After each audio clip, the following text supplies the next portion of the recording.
baik, mari kita berpikir yang jernih bahwa ke depan Gunung Tengah ini menghadapi tantangan yang banyak sekali. Kita punya IPM, indeks pembangunan manusia kita itu terendah di seluruh Sulawesi Tenggara. Kemudian anak-anak kita yang di sekolah itu jauh sekali berkurang. Seperti data BPS tahun ini, tahun 2023, SD sekolah 13.000 orang. Di tahun yang sama, yang SMP hanya 5.000-an. Tahun yang sama, SMA hanya berkisar 4.000-an. Jadi terjadi jomplang yang sangat panjang, seperduanya sangat tidak ada. Dari 4.000 tadi untuk bisa menjadi kuliah, itu juga kurang dari 2.000, kurang dari setengahnya. Yang kedua, kita baca lagi angka data-data statistik kita. Data statistik kita itu menunjukkan orang Gunung Tengah itu umur 0 sampai dengan 25 tahun. Rata-rata jumlah presentasinya itu masih di atas 10%. Tapi manakala dia sudah berkisar pada umur 25 sampai 30 tahun, dia akan mulai turun di angka 8%, 7%, sampai kemudian yang paling kecil 1%. Itu artinya apa? Orang Gunung Tengah ini pada saat dia berusia 20 tahun, 25 tahun ke atas, mereka kemudian pergi merantau. Orang-orang kita banyak sekali yang merantau. Pada saat mereka merantau dengan skill yang rendah. Skill itu bukan hanya diperoleh dari pengalaman. Ada skill yang diperoleh dari pengalaman, yang namanya tukang batu, dia mendapatkan skill dari pengalaman. Tapi ada juga skill yang harus mendapatkan sertifikasi. Untuk dapat sertifikasi, skill itu dapat ijazah, skill, sertifikasi namanya, dia harus sekolah dulu. Dia sekolah SMA, setelah dia sekolah SMA, dia dibekali dengan pusat-pusat pelatihan kerja.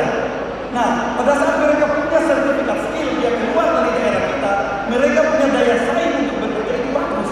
Tapi manakala dia keluar sana dengan lulusan SD, kasihan tenaga kerja kita di luar. Yang mereka lakukan rata-rata hanya menjadi rural urban di kota-kota lain. Mereka tiba di kota-kota lain hanya menjadi penduduk pekerja-pekerja serabutan, menjadi tenaga kebersihan, tenaga pembantu dan tenaga pertukangan yang unskill. Oleh karena itu, mari kita berpikir dengan cerdas. Kami dalam keadaan basah sekarang ini menawarkan diri. Saya pensiun dari karir saya sebagai pegawai negeri sipil. Saya pensiun karena ingin pulang untuk membangun negeri ini. Negeri ini harus kita bangun. Negeri ini harus kita selamatkan. Anak-anak kita perlu kita selamatkan. Kalau tidak begini terus keadaan kita, saudara-saudara. APBD kita kecil, sedikit sekali APBD kita. APBD kita itu hanya 650 sampai 700 miliar. Lebih dari setengah adalah gaji dan operasional pemerintahan. Kemudian turun untuk menjadi anggaran yang bisa dikelola oleh pemerintah untuk sesuai dengan ide kreatifnya. Itu rata-rata kurang lebih 100 miliar saja. Kalau kita melobi di pusat itu bisa. Yang kita lobi itu di pusat adalah program. Tidak bisa juga kita macam-macam. Karena pada saat kita melobi di pusat di kementerian, program mereka yang kita bawa di sini, bukan program kita yang kita bawa di sana. Oleh karena itu, saudara-saudara, kemarilah kita berpikir jernih. Kunci Gunung Tengah mau maju adalah pendidikan. Kunci Gunung Tengah mau maju adalah kita kembalikan kita punya keimanan anak-anak kita mulai mengaji Al-Quran sejak dasar, sejak kecil. Kita harus balik ke agama, kita harus balik ke pendidikan. Insya Allah kalau itu kita lakukan, negeri ini akan berkah. Negeri ini akan berkah. Negeri ini akan berkah. Setelah itu, mari kalau memang kita sadar dengan anak-anak kita peduli dengan anak cucu kita, mari dukung pasangan nomor 1. Mari dukung pasangan nomor 1. Terima kasih. Silakan Pak Adam. Terima kasih. Saya akan lanjutkan bahwa saya sampaikan bahwa latar belakang saya adalah TNI. TNI adalah lahir dari rakyat, oleh rakyat, untuk rakyat, dan dibantu oleh seluruh rakyat. Khususnya rakyat Gunung Tengah. TNI adalah yang memimpin, tidak bisa baca-baca. Oleh yang saya harap pada masyarakat Gunung Tengah untuk pantangan untuk memperbaiki, memilih nomor 1 supaya masyarakat Gunung Tengah lebih aman dan sejahtera. Terima kasih. Wabillahi taufiq wal hidayah. Wassalamualaikum warahmatullahi wabarakatuh. Terima kasih. Saya tambahkan sedikit, masyarakat keluarga Gunung Tengah, mari kita bersama-sama lupakan masalah pribadi kita, lupakan kita punya kecintaan pribadi, lupakan kita punya kepentingan pribadi. Marilah kita membawa Gunung Tengah yang maju dengan memilih pasangan nomor 1. Terima kasih untuk paslon 1.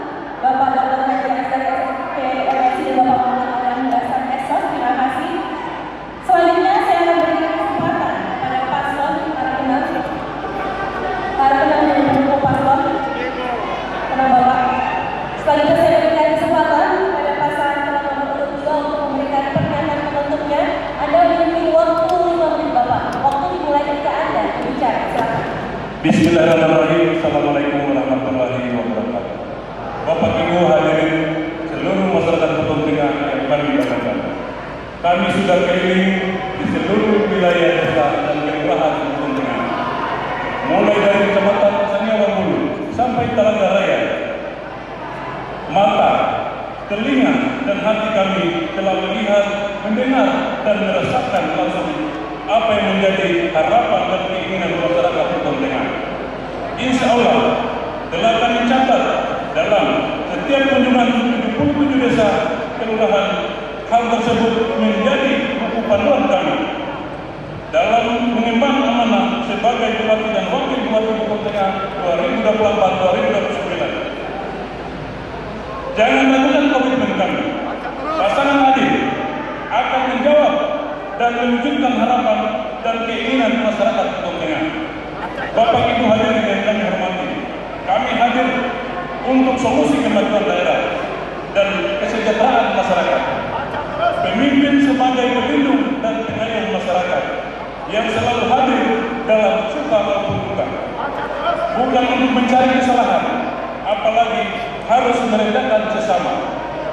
Melalui kesempatan ini, kami mengajak seluruh masyarakat Kabupaten Petontengan agar carilah pemimpin yang mandiri, berdiri di atas kaki sendiri, agar daerah jangan tergadaikan. Pemimpin harus mengambil untuk kepentingan masyarakat dan kepentingan daerah. Visi misi kami telah terpampang jelas. 15 program unggulan kami telah jelaskan seluruh penduduk Petontengan. Pilih nomor 2. Kami pastikan program itu dapat kami jalankan dan wujudkan. Masyarakat Petontengan yang kami hormati, sebelum kami akhiri, kami mengucapkan terima kasih yang setinggi-tingginya kepada KPUD, Bawaslu, TNI, Polri, dan pihak-pihak yang telah berpartisipasi membantu pasangan adil sehingga bisa melewati tahapan demi tahapan yang saat ini. Sebagai manusia biasa yang penuh kekurangan, kami sadar selama perjalanan sosialisasi tatap muka tidak naik, baik tutur kata dan tingkah laku kami yang tidak berkenan. Izinkan kami menyampaikan permohonan maaf sedalam-dalamnya kepada seluruh masyarakat Kabupaten Petontengan, karena sesungguhnya setiap manusia pasti ada kekurangan dan kelebihan masing-masing. Di kesempatan ini hanya malaikat yang hanya milik Allah yang Maha Kuasa. Mari kita ciptakan pilkada yang damai, sejuk, santai. Ayo pastikan pilihan Anda pada 27 November nanti. Coblos kami nomor 2 untuk memenangkan seluruh masyarakat Petontengan. Pasangan adil menang. Pandawa 5 membawa kereta, Panji 5 di tengah kota. Pemilihan sudah di depan mata. Pasangan adil tetap di hati. Harus 2 kali. Di Irian ada cendrawasih,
dan waktu Bupati Gelang Tengah